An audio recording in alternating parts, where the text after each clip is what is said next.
शकत नाही। या दुःखद निधनाबद्दल त्यांच्या परिवाराला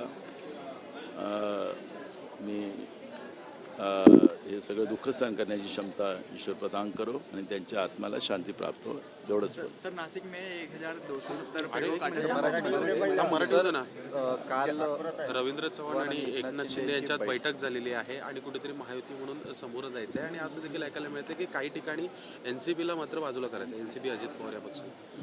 मला त्यांच्या इंतिगाळा कामबिगाळामध्ये काही मला प्रतिक्रिया द्यायचं काही कारण नाही आहे। जे काही अफवा उडवतात आहेत की आता आम्ही एकत्रित लढू वगैरे, हे एकत्रित लढतील की नाही लढतील ते येणारा काळ सांगेल। त्यामुळे त्यावेळेची प्रतिक्रिया आपण देऊ। पण यांच्यात काय भांडणं आहेत, काल आपण विधानसभेत पाहिलं की मुलांसाठी, शाळेत शिकणाऱ्या मुलांसाठी काही योजना मुख्यमंत्र्यांच्या नावाने सुरू झाल्यात आणि काल त्याचा प्रश्न विधानसभेत दुसऱ्या क्रमांकाचा होता। तर BJPच्या आमदारांनी मंत्री दादा घुसे हे मुद्दामून ते योजना मुख्यमंत्र्यांच्या नावाने ते करत नाही अशा पद्धतीचा आक्षेप घेतला गेला होता आणि त्याचं आपण सगळ्यांनी पाहिलेलं आहे। आणि मग दादा घुसेंनी सांगितलं की अर्थ मंत्रालय आमच्यासाठी काय काय आम्हाला त्रास देत आहेत, त्याच्यावरचं त्यांनी काल प्रतिक्रिया दिलेली आहे। हे विधानसभेतलं आहे, रेकॉर्डवर आहे। त्यामुळे या तिघांचा ताळमेळ काय आहे हे कालच्या त्या एका प्रश्नाच्या उत्तरामध्ये आपल्याला पाहायला मिळालेलं आहे। त्यामुळे निवडणुकीच्या काळामध्ये हे एकत्रित येतील की नाही येतील त्याच्यावरचं मला आता काही प्रतिक्रिया द्यायचं कारण नाही आहे। आणि यांच्याबद्दलचा एक मोठा राग, कारण की हे राज्याच्या जनतेची तिजोरी लुटायसाठी हे तीनही चोर मौसरे भाऊ एकत्रित आलेले आहेत आणि अनेक घटनांमधून ते आता सिद्ध झालेलं आहे।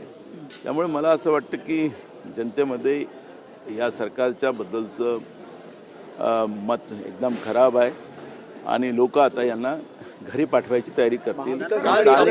महाविकास आघाडी लढणार कारण आव्हान मोठं असणार आहे जर महायुती एकत्र लढली। आम्ही अजून त्याच्यावर एकत्रित बसलेलो नाही आहे। आता आम्ही पहिल्या टप्प्यातल्या ज्या नगरपालिका नगरपंचायतच्या निवडणुका झाल्या, जे स्थानिक कार्यकर्त्यांच्या याच्यावर झाल्या, जेव्हा महानगरपालिकेच्या निवडणुका येतील, जेव्हा जाहीर होतील त्यावेळेस आम्ही बसू। आणि मनोज जरांगे पाटील यांनी आंदोलन केलं, त्यानंतर 2 सप्टेंबरला हैदराबाद गॅजेटनुसार GR निघाला ओबीसी प्रमाणपत्र वाटपाबाबत। मात्र 8.5 महिन्यात केवळ 98 कुटुंबियांना ओबीसी प्रमाणपत्र मिळालेलं आहे। कुठेतरी हे बघा, महाराष्ट्रातलं सरकार आणि विशेष करून फडणवीस सरकार हे राज्यातल्या लोकांमध्ये दुफडी माजवण्यामध्येच त्यांचा पूर्ण काळ चाललेला आहे। हैदराबाद गॅजेटरच्या माध्यमातून आमचा जो ठराव आहे, आज त्याच्यावर चर्चा पण आहे, त्याच्यामध्ये मी हा विषय घेतलेला आहे की हैदराबाद गॅजेटरमध्ये त्यांना Maratha versus OBC, Dhangar Banjara versus आदिवासी ही महाराष्ट्रामध्ये लढाई करून घ्यायची होती आणि त्याच्यामध्ये या सरकारला यश आलं।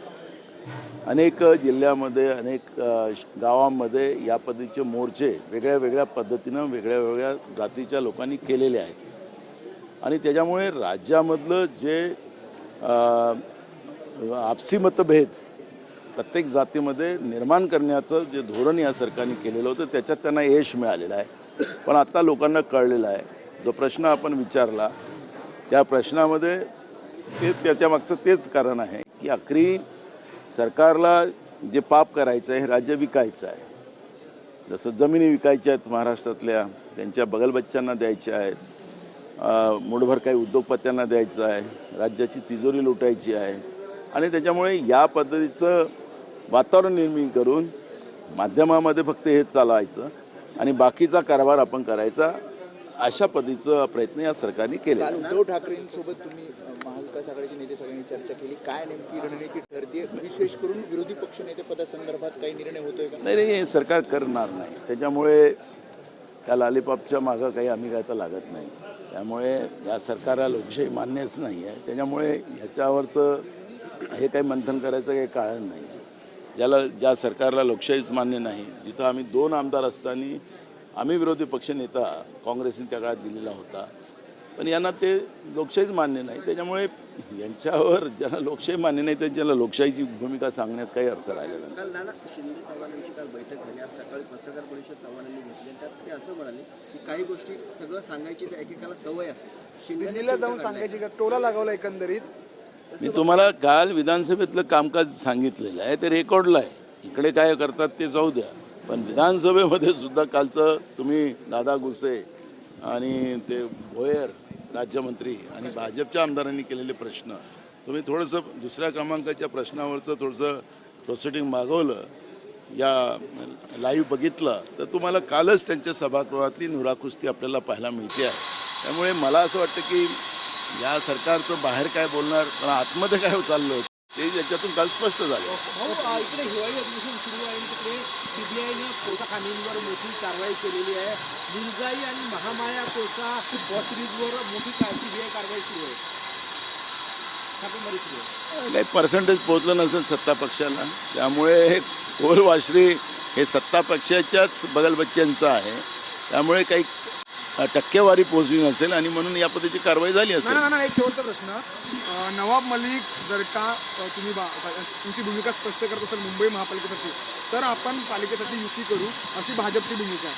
मग भाजपला नवाब मलिक हे राज्य लेवलवरती चालतात का, मात्र पालिका लेवलवरती चालत नाही, असं कसं चालेल? मी अनेकदा सांगितलं की नागपूरचा पॅरेखान जो आहे त्याची बिर्याणी यांना आवडतं, पण मुंबईतला नवाब मलिक आवडत नाही. त्यामुळे हे भाजपचे दाखवायचे दात आणि खायचे दात हे आगळे वेगळे आहे. आणि मुसलमानाचा द्वेष हा फक्त हिंदुत्व आम्ही किती आमचं कडक आहे ते दाखवण्याचा एक प्रयत्न आहे. पण पॅरेखानची बिर्याणी यांना चालतं. 270 झाडांवर कुऱ्हाड.